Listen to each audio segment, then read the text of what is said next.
ఈరోజు కథ నా నువ్వు నీ నేను రచించిన వారు వనజ గారు. నేను లోపలికి వెళ్ళగానే అమాయకంగా చందన కనపడింది. దాన్ని చూస్తేనే వీరాగాన్ని ఏమనలేకపోతున్నాను. లేదంటే ఎప్పుడో నా చేతిలో బిడ్డ బాలైపోయేవాడు. నేనెళ్ళి లత పక్కన కూర్చొని క్లాస్ లాంటి క్లాస్ని సగం నిద్రతో సగం ఆకలితో గడిపేశాను. మధ్యాహ్నం అయ్యేసరికి కడుపులో పేగులు ఆకలికి అడుక్కునే వారి కంటే ఘోరంగా అరుస్తున్నాయి. అప్పుడు నాకు గుర్తొచ్చింది ఏంటంటే మా సునీత నాకు బాక్స్ ప్యాక్ చేయడం మర్చిపోయింది అని.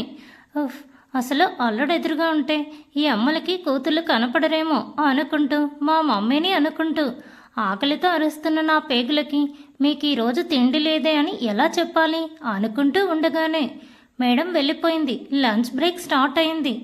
లత ఏమో పిలుస్తూనే ఉంది, కానీ అది నాకన్నా చాలా బక్కగా ఉంది.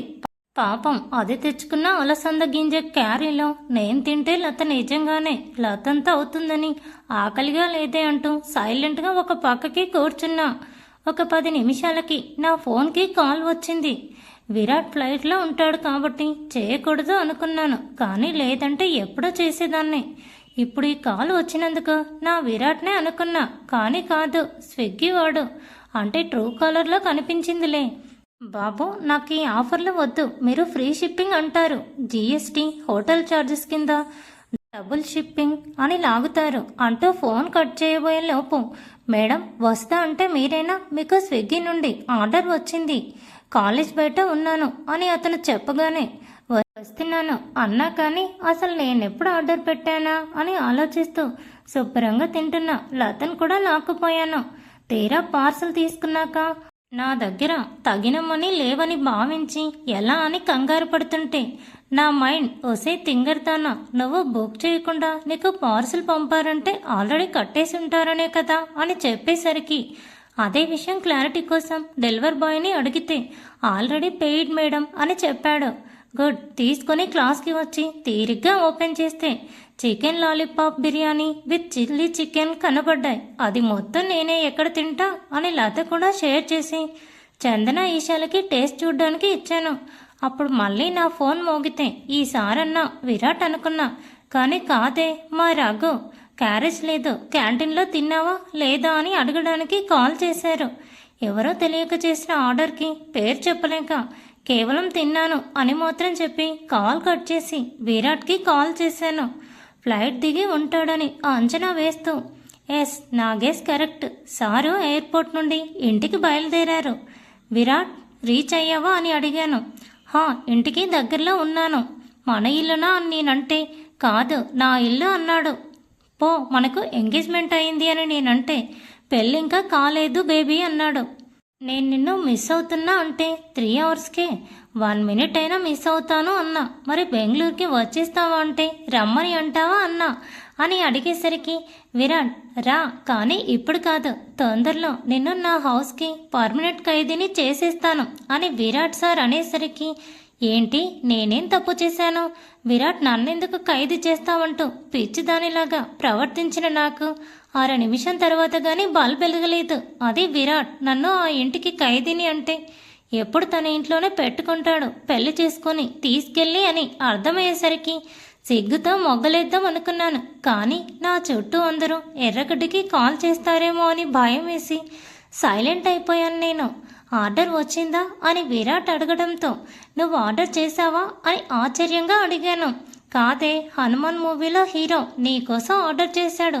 అలాంటి డైలాగ్స్ మా విరాట్ వేడి కాబట్టి మార్నింగ్ కూడా టిఫిన్ సరిగ్గా తినలేదు, ఇంకా లంచ్ ఆంటీ బాక్స్ పంపించలేదని చెప్పి నీ లంచ్ బ్రేక్ టైంకి నేనే ఆర్డర్ సెట్ చేశాను అని విరాట్ చెప్పడంతో ఓ మై బేబీ అని శ్రీలీల లెవెల్లో పాట పాడలేక నార్మల్గా నీకు నేనంటే ఎంత ప్రేమ విరాట్, అసలు నువ్వు ఊరికి వెళ్ళాలన్నా అంత టెన్షన్లో కూడా నా మీద ఎలా అంత అటెన్షన్ చూపించావని నేను అడుగుతుంటే దానికి విరాట్, నాకు నీ అంత ఎక్స్ట్రాడినరీ బ్రెయిన్ ఉన్న పర్సన్ని కాదు కాబట్టి ఉన్న తెలివినే కాస్త వాడాను అని అన్నాడు. అంటూ విరాట్కి కనిపించకపోయినా కూడా మూతి తిప్పి ఊరుకున్నాను నేను. సరే, ఇక తిని క్లాసెస్ విని జాగ్రత్తగా ఇంటికెళ్ళిపో అని చెప్పాడు విరాట్. అంటే అప్పుడే కాల్ కట్ చేస్తున్నావా, కాసేపు నాతో మాట్లాడొచ్చు కదా అని నేను స్వీట్గా అడిగితే నిన్నంతా మాట్లాడుకున్నాము. ఫ్రీగా ఉన్నప్పుడు మళ్ళీ కాల్ చేస్తాను. ఇప్పుడైతే నాకు కొంచెం జెట్ లాగ్ ఫీలింగ్ ఉంది. నిద్రపోనివ్వు అని కరుణ, దయ లాంటివి లేకుండా నిర్దాక్షిణ్యంగా ఫోన్ కట్ చేసేశాడు మా విరాట్. సరేలే పాపం అని చెప్పి నేను కూడా ఫుడ్ తినేసి కాసేపు నా అరిగిపోయిన టేప్ రికార్డర్ ఫ్రెండ్ లతతో ముచ్చట్లు పెట్టేసి మళ్ళీ పాపం ఫీల్ అవుతారని చందన, ఈశాన్ కూడా పలకరిస్తే, చందన చెప్పిన ఇంట్రెస్టింగ్ విషయం ఏంటంటే వాళ్ళ ఇంట్లో తనకి పెళ్లి చేయాలి అనుకుంటున్నారంట. బీటెక్ అయిపోయిన తక్షణమే వీరాకి జాబ్ వచ్చేస్తే చందనతో పెళ్లి చేసేస్తారంట. డుమ్ డుమ్ డుమ్ నటరాజ ఆడాలి అని నాకైతే ఎగిరిబుద్దయింది. ఎప్పుడెప్పుడు ఈ బీటెక్ అంతా అయిపోతుందా అని. అందుకని నా ఆత్మ సీతను శాంతింప చేయడానికి లోపలే 2 తీన్మార్ స్టెప్పులు వేసుకొని పీడిగోల నాకు తప్పుద్ది అనుకుంటున్న టైంకి వచ్చేశాడు ఆ వీర. వసుధ అని నన్ను పిలిస్తే చెప్పుతో కొట్టేదానిలాగా వాడి వైపు చూశాను. చందన మాత్రం కళ్ళల్లో మతాబులు ట్రింక్లింగ్ స్టార్స్ వెలిగిస్తూ వీరానే చూస్తూ ఉంది. పాపం పిచ్చిది. దానికోసం కాదు, నాకు సోప్ వేయడానికి వచ్చాడని తెలిస్తే అదే సోపు కాలు కింద వేసి జార్జి నడుము విరగొట్టుకుంటుందేమో. అర్జెంటుగా దీని దగ్గర వారి గురించి బుక్ చేయాలి అని అనుకున్నా. మళ్ళీ పెద్ద ఫ్యామిలీ అంటున్నారు. ఇది ఏమన్నా చేసుకొని చేస్తే ఆ పాపం నా మీదకి వస్తుంది అని భయపడి కామ్గా ఉన్నా కానీ, లేదంటే ఆ వీరగాడి పని ఎప్పుడో అటు ఇటు తేల్చేదాన్ని అనుకున్నా. మళ్ళీ ఎన్ని రోజులు? మహా అయితే ఇంకా 5 నెలలు లేదా 6 నెలలు నాకు మా విరాట్తో మ్యారేజ్ అయిపోతుంది. ఇంకా లత అంటావా? లతకి నాకంటే ముందే మ్యారేజ్ అయిపోతుంది. సో వీళ్ళు ఎలా కొట్టుకు చచ్చినా నాకు ప్రాబ్లం లేదు. అంతవరకు నా జోలికి రాకుండా నన్ను ఇబ్బంది పెట్టకుండా ఉంటే చాలు. తరువాత వీడి పాపాన వీడే పోతాడులే అనుకుంటున్న టైంకి వసుధ నిన్ను మేడం పిలుస్తున్నారు అని వయ్యారంగా చెప్పాడు వీర. నన్న మేడం అని అడిగాను. నిజానికి లంచ్ బ్రేక్లో మనల్ని పిలిచేంత టాలెంటెడ్ కాదే. మనమైతే మనతో ఏమన్నా అత్యవసరం అది కూడా పడదు. నాకు తెలిసి ఎందుకు పిలిచింది అని అదే క్వశ్చన్ అడిగాను నేను. ఏ మేడం అని అడిగితే ఏకా మేడం అని చెప్పాడు. ఏక అంటే మళ్ళీ మీరు ఏదో అనుకోకండి. బీటెక్లో ఒక సబ్జెక్ట్ ఉంది.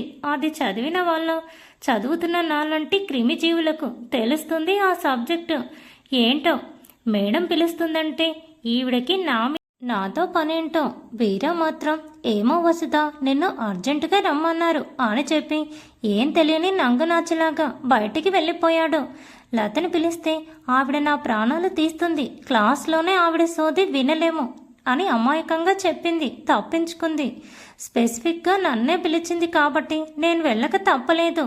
సరే అని చెప్పి ఆఫీస్ రూమ్ అదే స్టాఫ్ రూమ్ వైపు వెళ్తుంటే వీరా మాత్రం ఇటు సైడ్ లైబ్రరీ వైపు వెళ్తున్నాడు. మేడం ఇక్కడ కదా ఉండేది అంటే, లేదు మేడం లైబ్రరీలో ఉన్నారు అని చెప్పి అటువైపుకు తీసుకెళ్లాడు. మా లైబ్రరీ మహర్షి సినిమాలో ఐఐటి అంత ఉండదు.